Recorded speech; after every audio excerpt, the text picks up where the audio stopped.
আসসালামু আলাইকুম। সংবাদে আপনাদের সবাইকে স্বাগত জানাচ্ছি। আমি ফিরোজ তোহা। শুরুতেই আরবে কেবলস সংবাদ শিরোনাম। বাংলাদেশের সর্বশেষ গুরুত্বপূর্ণ আপডেট সংবাদে আপনাকে স্বাগত। শুরুতেই সংবাদ শিরোনাম, পরে বিস্তারিত। প্রথমে জানাবো এনসিপির ১৫ নেতার একযোগে পদত্যাগ। শেরপুরে নকলায় জাতীয় নাগরিক পার্টি এনসিপির উপজেলা সমন্বয় কমিটি থেকে ৫ জন যুগ্ম সমন্বয়কারী এবং ১০ জন সদস্যসহ মোট ১৫ জন পদত্যাগ করেছে। আজ নকলা সরকারি হাজী জাল মামুদ কলেজ রোডে স্থানীয় একটি বাড়ির কক্ষে আয়োজিত সংবাদ সম্মেলনে এই ঘোষণা দেন তারা। এরপর জানাবো জুলাই মাসে রাজস্ব আদায় ২৭,২৪৭ কোটি টাকা, প্রবৃদ্ধি ২৪.৩২%। অর্থবছরের প্রথম মাস জুলাইয়ে লক্ষ্যমাত্রার চেয়ে ২,৮৬৩ কোটি টাকা কম রাজস্ব আদায় হয়েছে।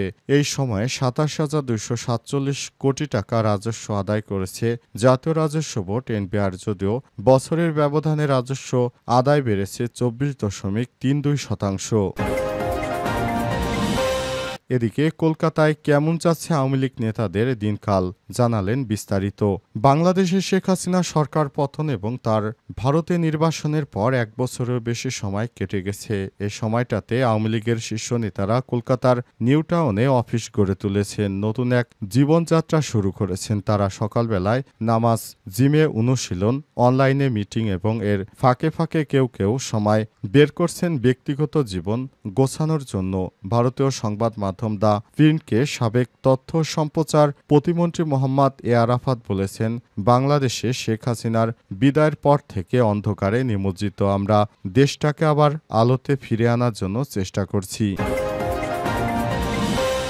এদিকে ব্রাহ্মণবাড়িয়ায় নির্বাচনী সীমানা পুনর্বিন্যাসের প্রতিবাদে মহাসড়ক অবরোধ। ব্রাহ্মণবাড়িয়া ৩ সদর বিজয়নগর আসনের সীমানা পুনর্বিন্যাসের প্রতিবাদে আবারও মহাসড়ক অবরোধ করেছে স্থানীয়রা। আজ বিজয়নগর উপজেলার চান্দুরা এলাকায় ঢাকা সিলেট মহাসড়কে ৩টি ইউনিয়নের হাজারো মানুষ বিক্ষোভ মিছিল ও সমাবেশে অংশ নেয়। এদিকে মহাখালীর সাততলা বস্তিতে আগুন নিয়ন্ত্রণে ৬ ইউনিট। রাজধানীর মহাখালীর সাততলা বস্তিতে আগুন লাগার ঘটনা ঘটেছে। আজ দুপুরে লাগা আগুন নিয়ন্ত্রণে কাজ করছে ফায়ার সার্ভিসের ৬টি ইউনিট। তাৎক্ষণিকভাবে আগুন লাগার কারণ এখনও জানা যায়নি। এবং সর্বশেষ জানাবো, এবার হত্যা মামলায় অভিনেতা সিদ্দিক গ্রেপ্তার।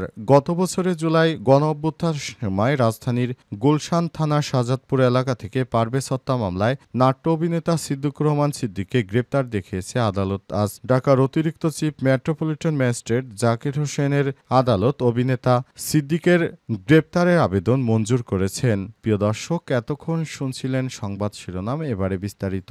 তবে তার আগে বন্ধুরা, অনুরোধ থাকবে সংবাদটিতে একটি লাইক দিন।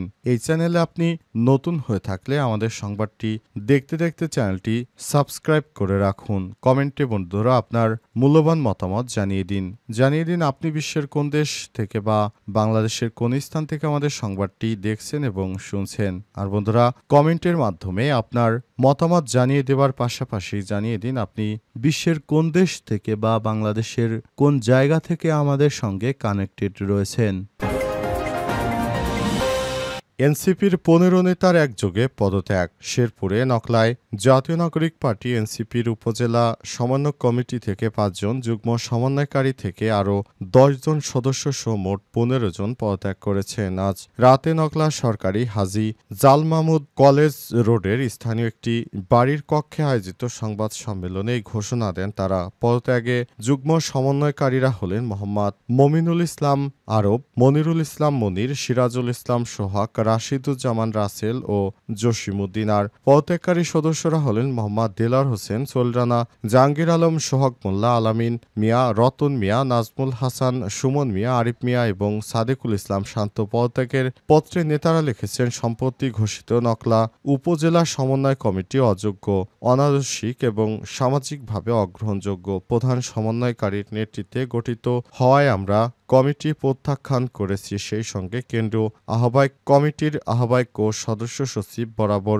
লিখিত পদত্যাগপত্রটি পাঠিয়েছি। প্রেস বিজ্ঞপ্তিতে বলা হয়েছে, জাতীয় নাগরিক পার্টি এনসিপি উপজেলার প্রধান সমন্বয়কারী একজন অযোগ্য, অনাদর্শিক ও সামাজিকভাবে অগ্রহণযোগ্য লোক। এই প্রেক্ষাপটে আত্মবিশ্লেষণমূলক চিন্তাভাবনার পর আমরা সম্মিলিতভাবে জাতীয় নাগরিক পার্টির উপজেলা সমন্বয় কমিটি স্ব পদ থেকে স্বেচ্ছায় পদত্যাগ করেছি এবং পুরো কমিটিকে প্রত্যাখ্যান করছি।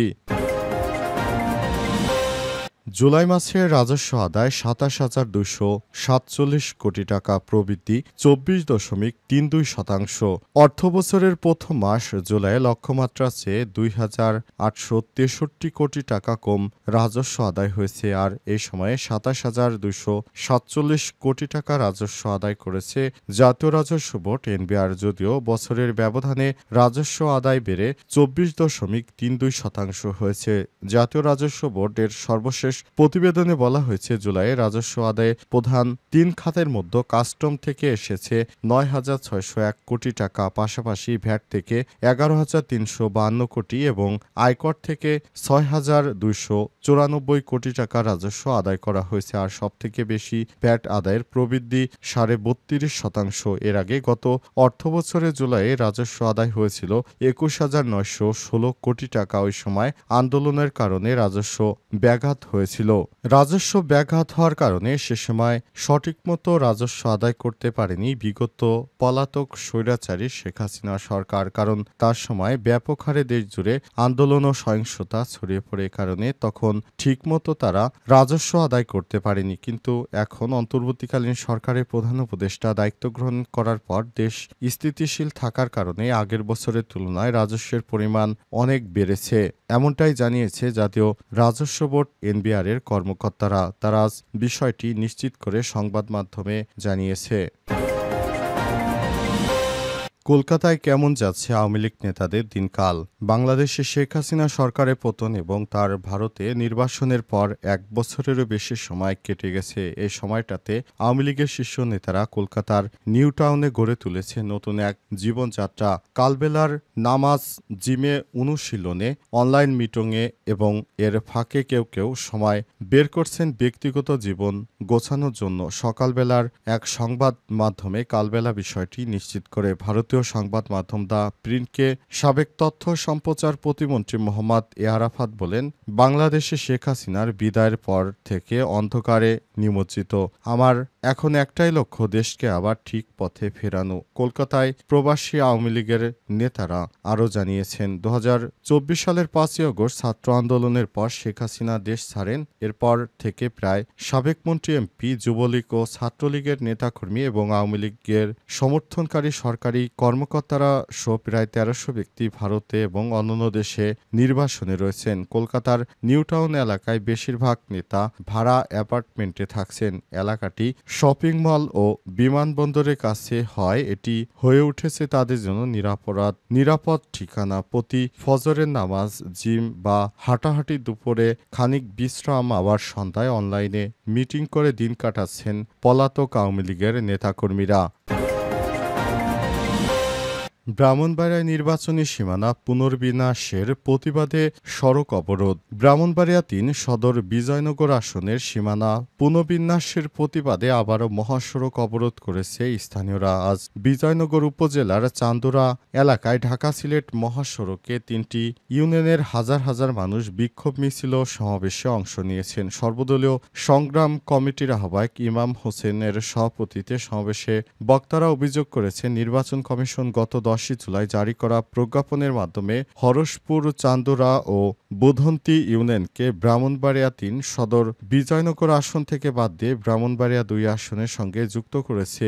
এই সিদ্ধান্ত অযৌক্তিক এবং জনবিরোধী। প্রতিবাদকারীরা সড়কে ব্যারিকেড দিয়ে যান চলাচল বন্ধ করে দেয়। এতে মহাসড়কের দুই পাশে তীব্র যানজটের সৃষ্টি হয়েছে। স্থানীয়রা জানান, এর আগেও দফায় দফায় তারা একই দাবিতে মহাসড়ক অবরোধ সহ বিভিন্ন কর্মসূচি পালন করেছে।